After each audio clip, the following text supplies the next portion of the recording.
I was spending a month with my cousins at my grandma's house. It was August, and my cousins' ages ranged from 10 to 15, and I was the oldest. I was staying with a 10, 13, and a 14-year-old. We stayed up telling scary stories often, but one night, a few weeks in, we decided to make a campfire out back. My grandma's house is in a rural suburb. The neighbors aren't too far when you're driving down the road to her house, but in the backyard, it's thick forest with man-made paths through it.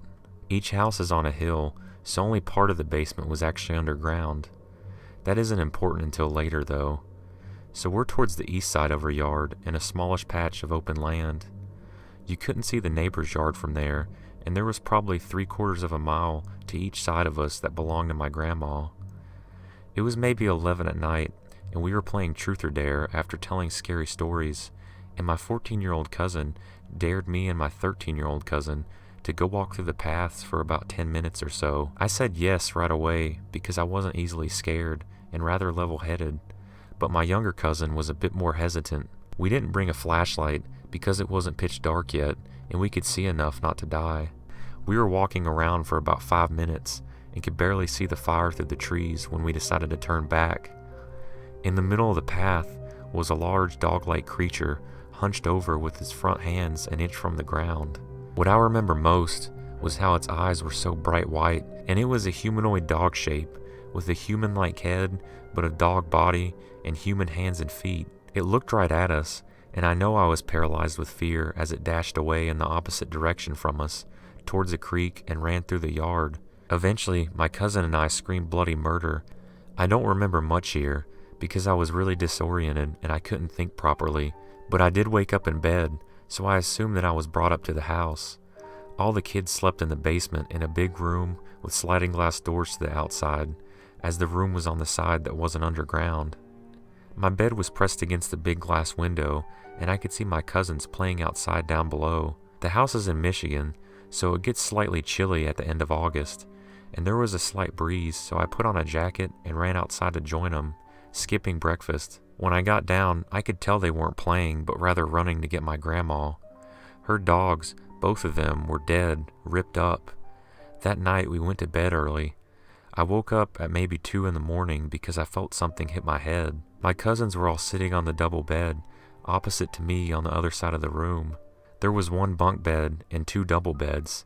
The double beds were for me and my 14-year-old cousin.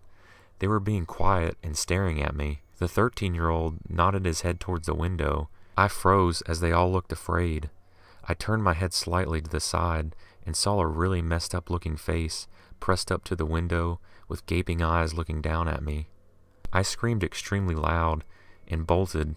My grandma called the police after I told her what had happened, and they found nothing. I went home after that, and I have never been there during the night again.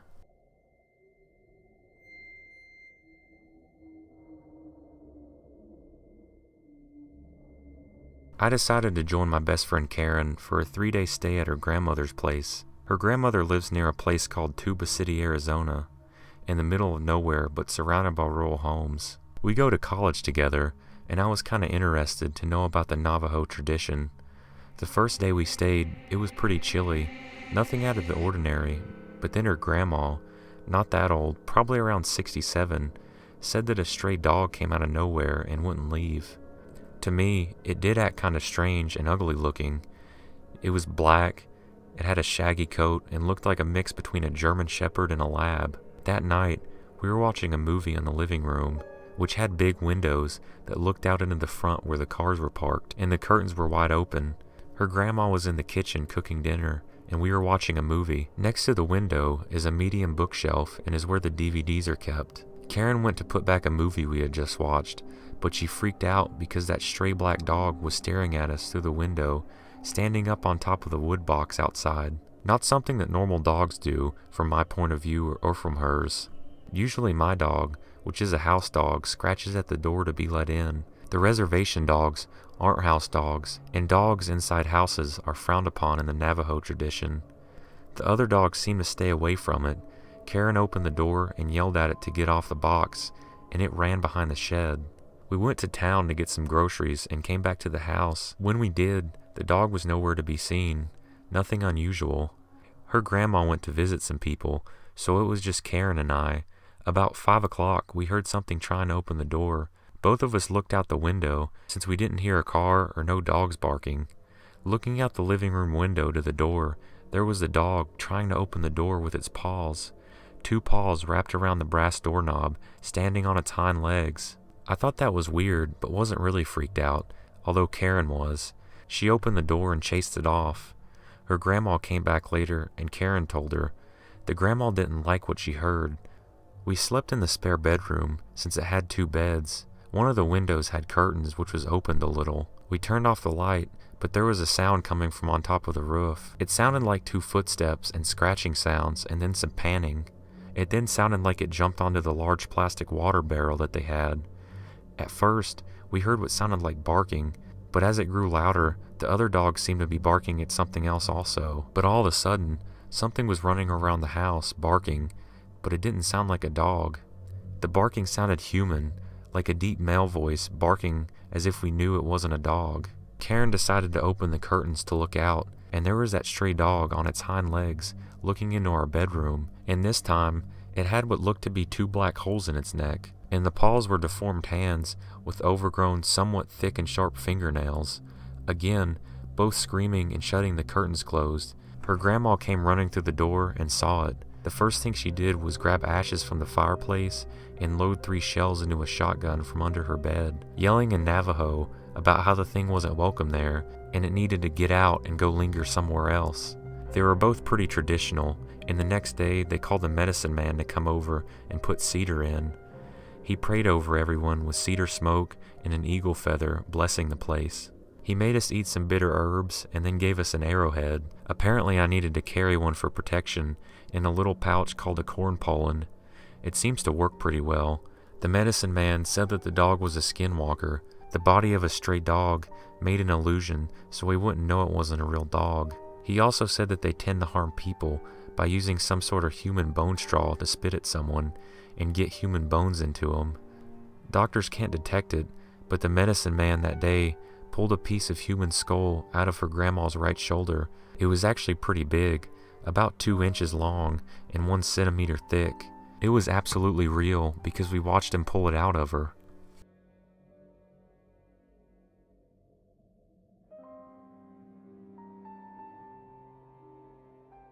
So this happened about 12 years ago. My family owns a farm in the heart of an Indian reservation. One winter, I was home for Christmas, taking care of the farm for a while my parents were away Christmas shopping. As I was home by myself, way late in the night, and I could hear cows freaking out. I knew it had to be the wild dogs that are rampant in the area. So I throw on some boots, grab a shotgun, load up, and head out to the field. This was the perfect scenario for a horror movie. It was cloudy, but there was a full moon, and it was breaking through the clouds just right to light up all the snow. I ran out into the middle of the field, and just in time I see 2 dogs. They were standing up, facing each other, and fighting. I think to myself, I can get 2 for 1, so I pump a shell into the chamber of my 12 gauge, and then it happened. The 2 dogs heard the rack, and they both stopped, looked over at me, and ran away. But they didn't run away like normal dogs. They ran away on their back legs. Immediately I froze, and every ghost story about skinwalkers and all other Native American legends I grew up with flew through my mind. Keep in mind that I'm a white guy, and up until then, these stories were all just boogeyman stories the native kids like to tell to scare us. That night, they became real.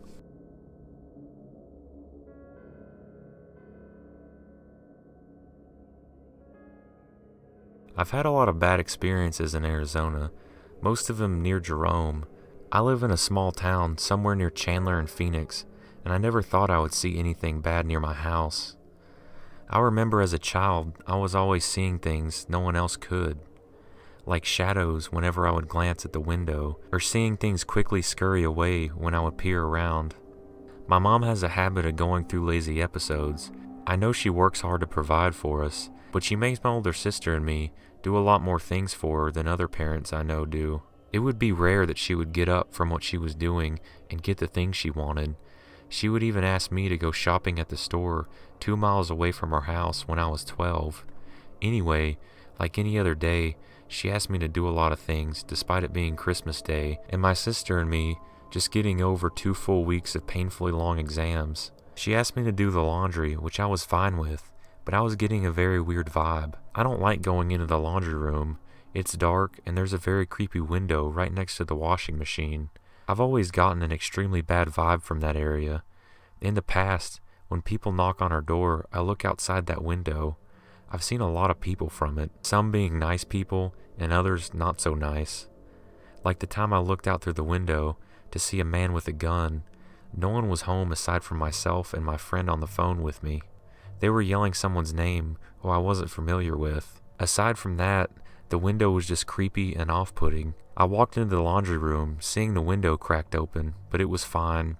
It was only about 45 degrees, and it's Arizona, so cool air always is nice. Wanting to get out of that room as quickly as possible, I opened the dryer and dumped all the clothes into it before running out and almost tripping on a loose hanger on the floor. I ignored it and went on with finishing the job. I scurried back into the laundry room and began to pull clothes out. Being a 14-year-old and only about 5 feet tall, I was not very strong and had a bit of a rough time. If I had been just a bit stronger and quicker, I probably wouldn't have caught a glimpse of that disgusting creature. I dropped the wet sock on the ground, but ignored it and continued pulling clothes out like a crazy woman, trying to pull out teeth, when I caught something out of the corner of my eye. Like I stated before, when I was younger, I would see things very often. I see things occasionally, but I usually always assume it's just me being tired or spacing out. It's kind of like a game whenever I quickly turn my head to look at whatever is there, in which I would only catch quick glances of it. This time it was different. I felt an extremely cold burst of air, which was not normal for this part of Arizona. I turned my head quickly to look at a distorted figure, 2 piercing eyes, and teeth almost like a jagged razor, with a daunting smile covering its sickly mouth. Stunned, I backed away quickly and hit my back hard on the dryer door. I yelped lightly in pain as I ran out of the laundry room and called for my mother as I frantically told her what I saw. She knew of the random things I saw and said I was full of it. I could only describe that monster as a strange animal. It definitely wasn't human. After a bit of research throughout the night, what I found to be the closest to that creature I saw was something called the Skinwalker. I heard of a few people with similar encounters, such as someone in a nearby forest who found a coyote ripped to shreds, with someone in the area who claimed that they saw something that transformed into another coyote. All I know is I'll never go near that window, and I should consider what my mother wants to do and move away from this state for good.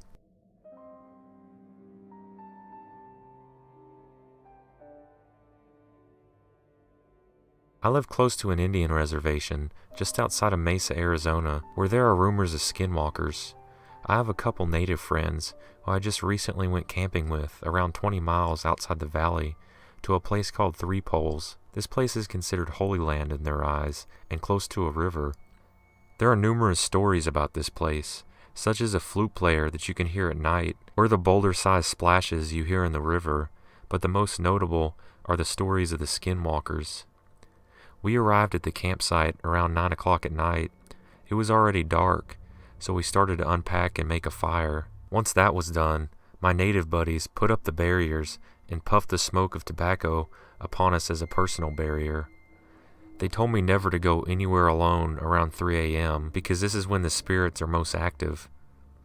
Around 2 a.m., the beating of a drum became very clear. This is a sign of a skinwalker, they told me. At around 3 a.m., the smell of wet dog became apparent. This is a sign of either two things: Hoofy, an extremely evil spirit, or the skinwalkers. The fire grew small, and we could see the shadow of animals. We all decided to move to another site in the morning. As first light dawned, we packed up. I sat in the back of his truck to hold down the stuff. As we left, I saw a Rottweiler walking on its hind legs to the middle of our camp. It was easily 5 feet tall and had bright orange eyes. I freaked out and screamed as it was running at us, still standing up. It disappeared into a bush after we turned the corner. Later on at our camp, an old man with his face covered up by hair visited us and acted very strangely. We ran out of drinks, so a friend and I decided to head out on foot. We saw a car, and as it approached, it slowed down to a halt, and the same man asked if we wanted to ride. We said no because this time, My friends had told me that the man was a skinwalker. He grabbed my arm and pulled me by his car and looked straight at me. As my friend ran up to grab me, the man took off in his car. Once we got back, I relaxed. It was around dawn when just behind me the man appeared about 10 feet away and asked if I could help him with something back at his camp. As he did, 2 trucks came around the corner. He watched them as they passed, and then all of a sudden he bolted after them. I was astonished, seeing this 60-year-old man chasing down a car. My native friends put up a salt barrier. I heard sounds all night, but never saw anything after that.